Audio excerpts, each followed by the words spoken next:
बिस्मिल्लाहिर्रहमानिर्रहीम। अस्सलाम वालेकुम नाज़रीन, मैं हूं आम शहरी और आप देख रहे हैं आरिफ हमीद भट्टी यूट्यूब चैनल। नाज़रीन, आजकल आप ज़बान सदेआम हर लीडर के मुंह से सुनेंगे नेशनल डायलॉग शुरू किए जा रहे हैं, नेशनल डायलॉग की नहीं किए जाएंगे।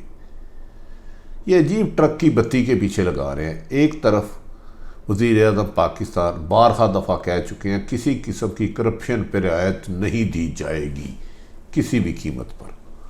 दूसरी तरफ अपोजिशन का ये दावा है कि वो इमरान खान को वज़ीर आज़म ही नहीं मानते और इस्टेब्लिशमेंट के दो लोगों से रिज़ाइन मांगते हैं। तीसरी तरफ पीडीएम के इत्तेहाद में बुलंदोबुल दावे सेनेट से का बाइकाट, ज़िमनी इलेक्शन का बाइकाट और धरने की धमकियां में भी दराड़े पड़ती नज़र आती हैं। पीपल्स पार्टी ने वादिया कह दिया है कि हम ऐसा नहीं करेंगे। अब नहायत खूबसूरत तरीके से आसफ अली जरदारी जो पीपल्स पार्टी के रहनुमा हैं, उन्होंने पीडीएम के सरबरा मौलाना फजलुर रहमान को सिंगल आउट कर दिया। कल बेनज़ीर मोहतरमा की बरसी के मौके पर तमाम पीडीएम की क़यादत होगी, ताहम नहीं होंगे तो पीडीएम के सदर मौलाना फजलुर रहमान नहीं होंगे। क्या उन्हें तनहा किया जा रहा है या वो तनहा हो चुके हैं? बज़ाहिर उन्होंने कहा है मेरा लाड़ करने का डीसी बदले मेरा बैनर उतारे हैं। कभी जब बड़े मकसदों के लिए जाया जाता है तो छोटे छोटे इख्तलाफातों को नज़रअंदाज कर दिया जाता है, जबकि शाहद हकान अब्बासी भी खसूसी पैगाम लेकर मुल्क से जा रहे हैं। ये नेशनल डायलॉग की बज़ाहिर बादियुल नज़र में ख्वाहिश ताकतवर हलकों की लगती है, लेकिन इमरान खान इसमें बज़ाहिर रुकावट है और पीडीएम ताकतवर हलकों को भी एक तीर से तीन शिकार करना चाहती है। हुकूमत और दो अहम तरीन अदारे ताकतवर अदारे। नाज़रीन, आप जानते हैं कल मोहतरमा बेनज़ीर भुट्टो की बरसी है। बेनज़ीर भुट्टो को 27 दिसंबर को 2007 में शहीद कर दिया गया था रावलपिंडी में एक जलसे के दौरान। अब कल उनकी बरसी है जिस पर पाकिस्तान पीपल्स पार्टी की क़यादत ने पीडीएम के जो उनके इत्तेहादी हैं यारा जमात तब को सबको उसमें शिरकत की दावत दी। मरीम नवाज साहबा भी पहुंच गई, कहा जा रहा है कि बाकी कायदीन भी जाएंगे। लेकिन ताहम मौलाना फजलुर रहमान और आसफ अली जरदारी की गुफ्तगू के बाद भी मौलाना फजलुर रहमान ने जाने से इनकार कर दिया और उन्होंने कहा वफद भेजा। एक अजीब सी उनकी तरफ से गुफ्तगू आई कि पीपल्स पार्टी हमारे खिलाफ इंतकामी कार कर रही है, सिंध में हम जो जलसे जुलूस कर रहे हैं, बैनर लगा रहे हैं, उसको डीसी और डीसी को चेंज कर दें। दूसरा उनको ये गुस्सा है कि मौलाना फजलुर रहमान के भाई को सिंध हुकूमत में डीसी क्यों नहीं तैनात किया गया। कल का अगर पीडीएम जलसा उसको कहती है कि सारी क़यादत जाएगी तो कल का ऐसा होगा कि ये वो वाहद बारात है जिसमें धूला ही नहीं। यानी कि पार्टी का पीडीएम का सदर तो मोहतरम मौलाना फजलुर रहमान है, उनकी शिरकत ना होना खुद कई सवाल पैदा कर रहा है कि कहीं पीडी आसफ अली जरदारी ने जो बड़े अग्रेसिव थे मौलाना फजलुर रहमान, पहले उनकी जमात में दरारें पड़ी, उसके बाद मुस्लिम लीग नून में इख्तलाफात बढ़ते गए और तो और मौलाना फजलुर रहमान के मर्दान के जलसे में भी पीपल्स पार्टी की क़यादत नहीं पहुंची और सेनेट और ज़िमनी इंतखाबात की तैयारी कर रहे हैं और पीपल्स पार्टी के बारे में बज़ाहिर कोई नया केस भी नहीं बन रहा। नाज़रीन, ये नेशनल डायलॉग हो इसलिए नहीं सकते कि वज़ीर आज़म वाशगाफ लफ्ज़ों में कह चुके हैं पीपल्स पार्टी और नून लीग उनके मुताबिक मुबैना इल्ज़ाम लगाया ये डाकू चोर हैं, इन्होंने मुल्क को अरबों रुपया लूटा, मैं किसी को नहीं छोड़ूंगा, सबसे पैसा निकलवाऊंगा। तो डायलॉग करेंगे किस पर? जबकि पीडीएम को एक ही गुस्सा है कि इसको सिलेक्टरों ने मुंतखब कराया, ये सिलेक्टर है, इसकी हैसियत ही कोई नहीं है, ये तो इलेक्शन जीत नहीं सकते थे और हमारे खिलाफ इंतकामी कार्रवाइयाँ की जा रही हैं, हमारी पूरी क़यादत को नैब और सरकारी इदारों से नोटिस भिजवाए जा रहे हैं। बज़ाहिर ऐसा लगता है मोहम्मद अली दुरानी यहाँ को तीसरी सुपर पावर चाहती है, क्योंकि एक तरफ भारत पाकिस्तान पर हमला करने की तैयारी कर रहा है, जिसके बाद रशिया, चीन और पाकिस्तान एक हो चुके हैं और फैसला कर चुके हैं कि आइंदा एक दूसरे का साथ देंगे और भारत को जवाब देने के लिए पाक फौज के दर्जनों इजलास हुए कोर कमांडर्स में और हतमी फैसला किया गया कि भारत की किसी धमकी में नहीं आया जाएगा, बल्कि मुंह तोड़ जवाब दिया जाएगा। इस सिलसिले में चाइना के साथ पाकिस्तान के अदारों ने स्ट्रेटेजी भी तय कर ली और कहा यह भी जा रहा है कि इसराइल को भी मैसेज जा रहा है कि अगर भारत और पाकिस्तान की जंग होती है तो आप बीच में फ्रीक नहीं बनेंगे।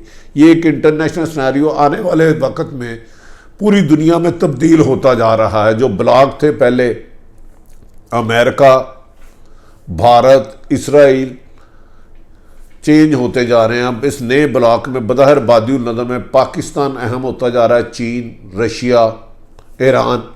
इस ब्लॉक के बाद पाकिस्तान की सियासत पर यकीनन असरात पहुँचेंगे और इस मौके पर हमारी ताकतवर हलके ये चाहते हैं मुल्क में अमन व अमान कायम हो और सियासतदान, हुकूमत हो या अपोजिशन, एक दूसरे के खिलाफ इंतकामी कार्रवाई की बजाय आइन और कानून के मुताबिक अपना दोनों रोल अदा करे।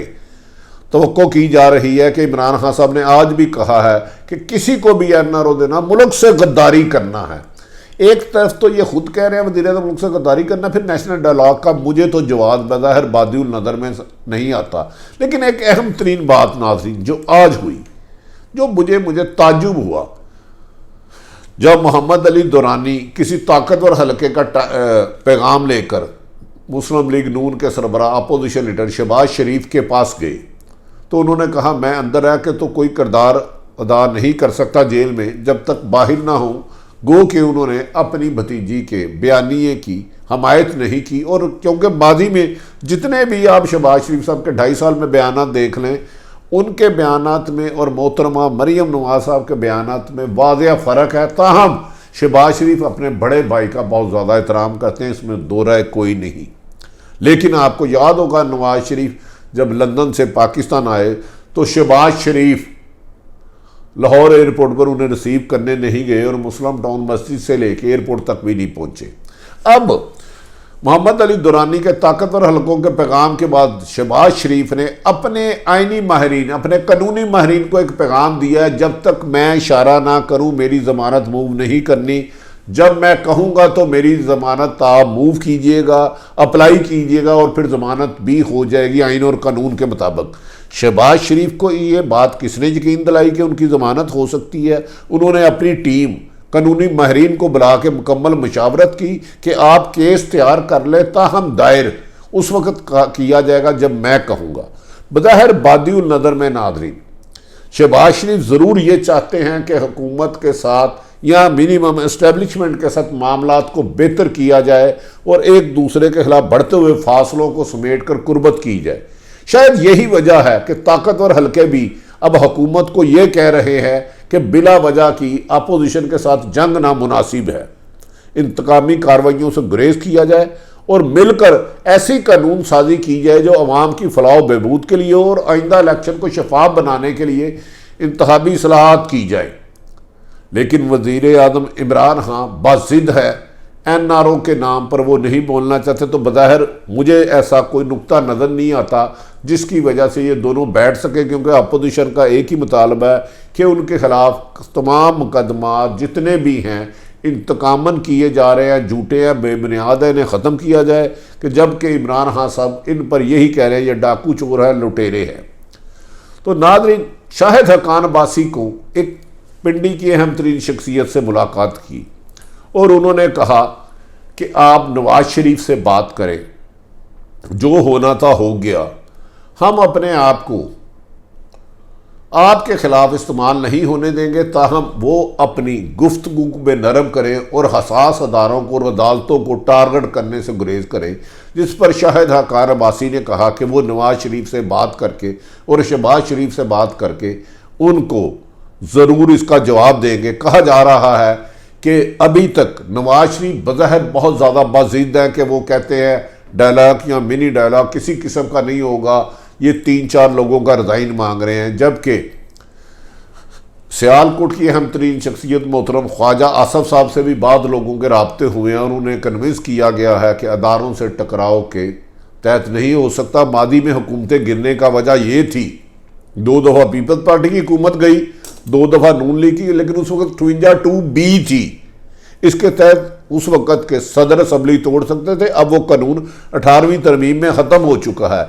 इसीलिए आप जानते हैं कि पीपल्स पार्टी के ख़िलाफ़ बहुत ज़्यादा स्कैंडल आए, लेकिन उनकी हुकूमत 5 साल पूरे किए, ताहम वज़ीर आज़म ज़रूर अदालत के हुक्म पर चेंज हुआ और नून लीग के बहुत सारे स्कैंडल आए। इवन के इमरान खान ने 126 दिन का धरना दिया, ताहिरुल कादरी के 100 लोगों को गोलियां मारी, 14 लोग शहीद हुए, लेकिन हुकूमत नहीं बदली। नवाज शरीफ को कौमी सुप्रीम कोर्ट ने नाअहल किया और नया वज़ीर आज़म शाहिद हक़ान अब्बासी आ गया। अब शाहिद हक़ान अब्बासी, शहबाज शरीफ, ख्वाजा आसफ और कुछ लोगों को जिम्मेदारियां दी गई हैं कि वो मुल्की टेम्परेचर को हल्का करने के लिए ये अपना किरदार अदा करें। कहा जा रहा है कि लंदन प्लान के साथ साथ अमेरिका प्लान भी शुरू होता जा रहा है। शाहिद हक़ान अब्बासी और दीगर 3 मुस्लिम लीग की अहम क़यादत नवाज शरीफ से राब्ते में है, ताहम मरियम नवाज बात जिद है कि किसी भी सूरत में हमने मुज़ाकरात नहीं करने और हमने धरना देना है, लॉन्ग मार्च करना है, इस्तीफ़े देने हैं। जबकि पीपल्स पार्टी वाज़ेह तौर पर मौक़िफ़ दे चुकी है कि वो धरने की सियासत में मादी में भी इख्तलाफ थे, आज भी थे, और सेनेट का खाली मैदान वो नहीं छोड़ सकते। वो PTI की इस तरह हमायत नहीं कर सकते कि सब तमाम सेनेटर ये हों, जबकि हुकूमत इस्तीफ़ों के इंतज़ार में रोज़ाना वादे दे रही आए और हम इस्तीफ़े कबूल करें। नाज़रीन, कल जमीयत बेनज़ीर की बरसी पर यकीनन मौलाना फजलुर रहमान का शिरकत ना करना और DC और छोटे अफसरों का बहाना लगाना, ऐसा लगता है कि पीपल्स पार्टी और जमीयत उलमा इस्लाम में फासले बढ़ते जा रहे हैं। लेकिन इस मुल्क में कोई बात भी ख़त्मी इसलिए नहीं की जा सकती, आज लीडर एक दूसरे को बुरा कहते हैं, कल उसके साथ बगलगीर हो जाते हैं। जब बगलगीर हो जाते हैं तो चंद दिन बाद ही उसके ऊपर खंजर जनी कर देते हैं। पाकिस्तान की सियासत में कोई भी ख़त्मी फैसला करना बड़ा मुश्किल है। ताहम मुस्लिम लीग नून के कुछ लोगों ने कहा कि ये जो लॉन्ग मार्च करना है या धरना देना है, ये फरवरी की बजाय या जनवरी की बजाय मार्च में भी जा सकता है। लगता है कहीं लॉन्ग मार्च लॉन्ग गुआचा ना हो जाए। ताहम इसमें अब वज़ीर आज़म को हमारी इतलात है कि अपने रवैये में थोड़ा सा नरमी करना होगी, क्योंकि ताकतवर हल्के मुल्की सूरत हाल और ख़ित्ते में बनने वाले इंटरनेशनल नए ब्लाकों की सूरत में पाकिस्तान में अमन को यकीनी बनाना चाहते हैं और वे किसी किस्म की दुश्मनी को ख़त्म कराना चाहते हैं। नाज़रीन, शहबाज शरीफ ने अपने आइनी माहिरीन को कह दिया, अब देखना यह है कि वो कब अप्लाई करते हैं, कब पीछे पसे पर्दा बज़ाहिर मोहम्मद अली दुरानी सब मिले, लेकिन इतलात के मुताबिक नून लीग की आला क़यादत से अहम हल्के ताकतवर राब्ते में है और ताहम पीपल्स पार्टी से आसफ अली जरदारी से खसूसन ताकतवर हल्कों के करीबी राब्ते हैं। वो एक दूसरे से मिल के एमिकेबली मामला तंग करने और पीपल्स पार्टी के ख़िलाफ़ आहिस्ता आहिस्ता नैब का शिकंजा कम होता हुआ नज़र आ रहा है। देखना यह है कि वज़ीर आज़म ने जो कहा था किसी करप्ट को नहीं छोड़ूंगा, क्या वो मज़ीद नैब का सिलसिला अमल की गिरफ्तारियां तेज़ होती हैं या इसमें थोड़ी सी आहिस्ता आती है, या कुछ लोग अहम तरीन जो शहबाज और हमजा शहबाज है इनकी ज़मानतों का हल होता है। जबकि पीपल्स पार्टी का सिर्फ एक शख्स खुर्शीद शाह ने भी डायलॉग का दिया है। लगता है बाज़ ताकतवर हल्के नेशनल डायलॉग जिसकी बज़ाहिर कोई सूरत नज़र नहीं आती, लेकिन वो सारी जमातों को एक टेबल पे बैठाने की हर मुमकिन कोशिश कर रहे हैं। हो सकता है कि आपस में बैठ के कुछ इख्तलाफात एक दूसरे के दूर करके एक बात किसी की मान के एक कदम कोई दूसरा छोड़ के मामला बेहतरी की तरफ आएँ, ताकि पाकिस्तान जो रशिया चीन के साथ मिल के एक ताकतवर के तौर पर उभर रहा है, भारत को मुँह तोड़ जवाब दे के भारत को उसकी औकात दी जा सके। आरिफ हमीद भट्टी ने मौजूदा तमाम सूरत हाल आप तक सामने रख दी। अगर आरिफ हमीद भट्टी का यूट्यूब चैनल आपको पसंद आए, मुनासिब समझे तो सब्सक्राइब करें, बेल आइकन दबा लें। अपने इर्द गिर्द रहने वालों की खुशियों का ख्याल रखें। पाकिस्तान जिंदाबाद।